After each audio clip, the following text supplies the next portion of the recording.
प्यारे बच्चों, आज हम लोग हिंदी के गद्य खंड के अंतर्गत पद्मलाल पुन्नालाल बख्शी जी के द्वारा लिखे गए क्या लिखूं नामक लेख के अंतर्गत महत्वपूर्ण गद्यांशों के विषय में पढ़ेंगे एवं उससे संबंधित प्रश्नों तथा भावों का अध्ययन करेंगे तथा उसे समझेंगे। इसमें आप पहला गद्यांश ध्यान से देखेंगे, सुनेंगे। मुझे आज लिखना ही पड़ेगा।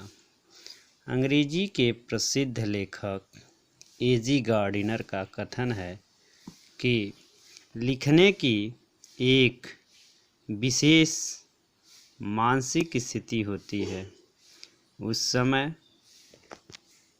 मन में कुछ ऐसी उमंग सी उठती है, हृदय में कुछ ऐसी स्फूर्ति सी आ जाती है, मस्तिष्क में कुछ ऐसा आवेग सा उत्पन्न होता है कि लिखना ही पड़ता है। उस समय विषय की चिंता नहीं रहती।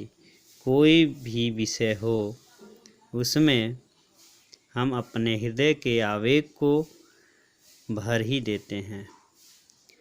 हाथ टांगने के लिए कोई भी खूंटी काम दे सकती। उसी तरह अपने मनोभाव को व्यक्त करने के लिए कोई भी विषय उपयुक्त है। असली वस्तु हैट है, खूंटी नहीं। इस तरह मन के भाव ही तो यथार्थ वस्तु हैं, विषय नहीं। सर्वप्रथम इसका संदर्भ प्रस्तुत गद्यांश हमारी पाठ्यपुस्तक हिंदी के गद्य खंड से क्या लिखूं नामक लेख से लिया गया है। इसके लेखक हिंदी साहित्य के द्विवेदी युग के महत्वपूर्ण लेखक पद्मलाल पुन्नालाल बख्शी जी हैं। इसके बाद रेखांकित अंश की व्याख्या आता है, लेकिन मैं पूरे इस गद्यांश का व्याख्या आपको समझा रहा हूँ, ध्यान से सुनेंगे। लेखन के लिए आवश्यक मनोभाव का उल्लेख करते हुए अंग्रेजी भाषा के सुप्रसिद्ध निबंधकार एजी गार्डिनर ने यह स्पष्ट किया है कि लेखन के लिए एक विशेष प्रकार की मानसिक स्थिति का होना आवश्यक है। इस मानसिक स्थिति के संदर्भ में वे लिखते हैं कि जब मन उल्लास अथवा आनंद से भर उठे, हृदय में स्फूर्ति अर्थात ताजगी के भाव अनुभूत होने लगे तथा मस्तिष्क में एक दबाव सा उत्पन्न हो जाए, तो लेखक स्वतः ही लिखने के लिए बाध्य हो जाता है। मनोभावों के अतिरेक की इस स्थिति में वह स्वतः ही कुछ न कुछ लिखने को आतुर हो उठता है और उसकी लेखनी मनोभावों को अभिव्यक्त करने लगती है। इस प्रकार की मनोदशा में लेखक के लिए विषय अथवा शैली का कोई महत्व नहीं होता। उसका उद्देश्य तो मात्र अपने मन के विचारों एवं भावों को व्यक्त करना ही होता है। मन के विचारों एवं भावों पर आधारित कोई भी विषय हो, वह उसी विषय पर तब तक लिखता रहता है जब तक उसके हृदय में उत्पन्न भावों का आवेग शांत नहीं हो जाता। तात्पर्य यह है कि किसी भी प्रकार का लेख लिखने के लिए सर्वप्रथम कुछ विशिष्ट प्रकार के मनोभावों का उत्पन्न होना नितांत आवश्यक होता है।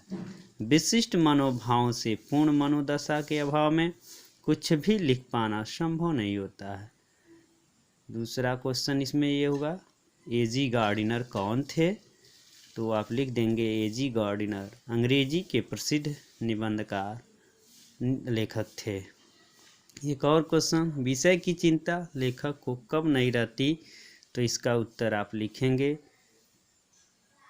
जब किसी लेखक को हृदय की स्फूर्ति और मस्तिष्क के आवेग के कारण लेख लिखना ही पड़ता है, उस समय लेखक को विषय की चिंता नहीं रहती। गार्डिनर के अनुसार लेखक को निबंध कब लिखना पड़ता है? तो इसका उत्तर होगा, गार्डिनर के अनुसार एक विशेष मानसिक स्थिति में, जब मन में उमंग, हृदय में स्फूर्ति और मस्तिष्क में आवेग उत्पन्न होता है, तब लेखक को निबंध लिखना ही पड़ता है। अगला गद्यांश हम लोग यहाँ से देखेंगे। दूर के ढोल सुहावने होते हैं क्योंकि उनकी कर्कशता दूर तक नहीं पहुँचती।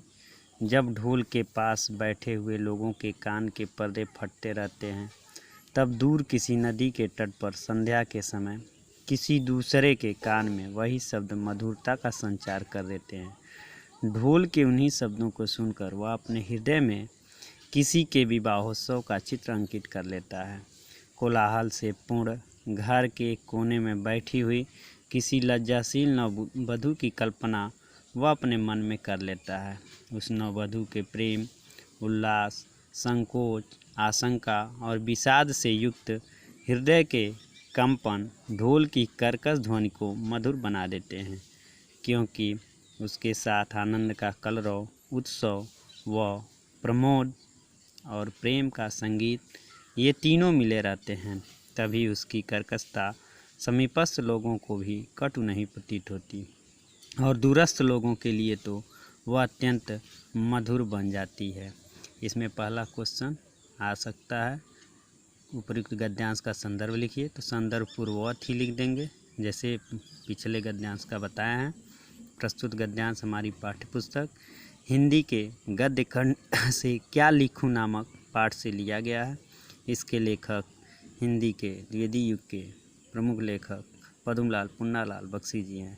अथवा दूसरा प्रश्न ऐसे बन सकता है कि उपयुक्त गद्यांश के पाठ का नाम और लेखक का नाम लिखिए। तो आप लिख सकते हैं पाठ का नाम क्या लिखूं और लेखक का नाम पद्मलाल पुन्नालाल बख्शी। अब इस गद्यांश का मैं व्याख्या स्पष्ट कर रहा हूं, आप लोग ध्यान से सुनिएगा। लेखक ने इन पंक्तियों में एक प्रचलित मुहावरे पर अपना दृष्टिकोण व्यक्त किया है।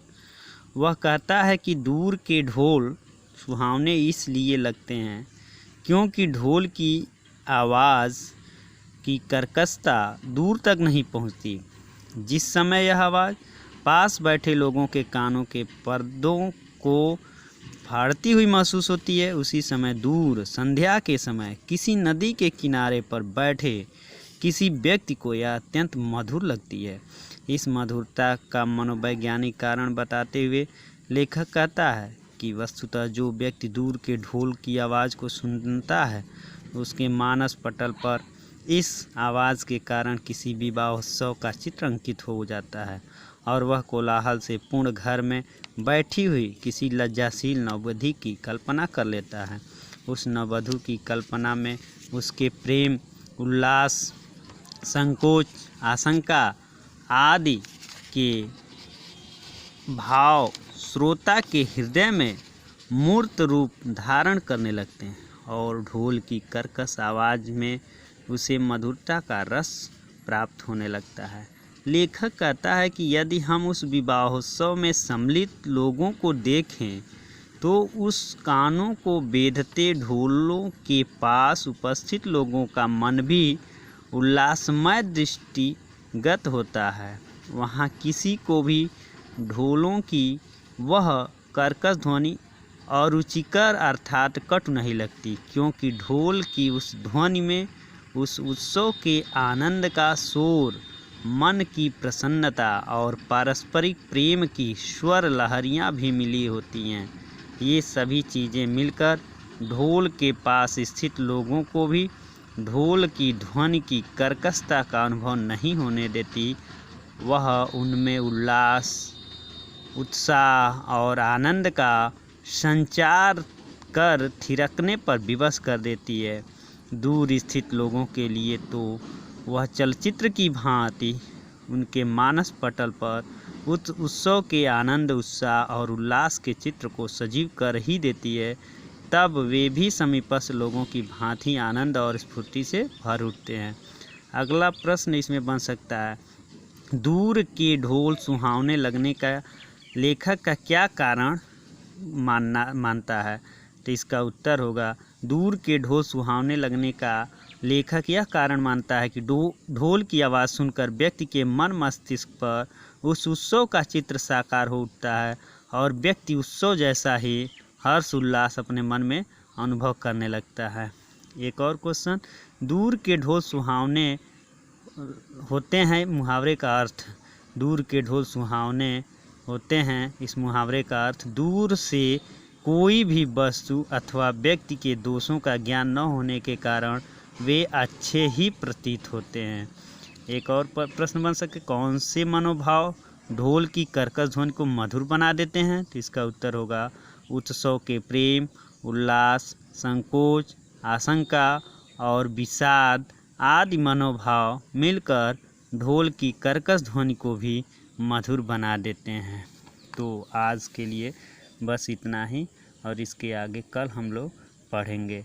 आप लोग इसे ध्यान से सुनकर इसे अपने नोटबुक की कॉपी में लिखने का प्रयास करेंगे।